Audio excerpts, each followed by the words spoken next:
വിഗ്രഹം ദൈവമാണെന്ന് ഒരിക്കലും കുട്ടികളെ പഠിപ്പിക്കരുത്. അതൊരു വലിയ അപരാധമാണ്. ഒരു വിഗ്രഹവും ദൈവമല്ല.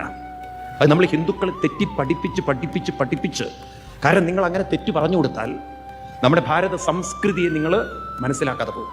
ഒരു വിഗ്രഹത്തിൽ ഒതുങ്ങുന്നതല്ല ഹിന്ദുവിൻ്റെ ദൈവസങ്കല്പം. മനസ്സിലാവുണ്ടല്ലോ? നമുക്ക് ദൈവമില്ല, എന്തേ ഉള്ളൂ? ദൈവീകതയേ ഉള്ളൂ. അത് പറഞ്ഞു കൊടുക്കണം കുട്ടികൾക്ക്. ദൈവമില്ല.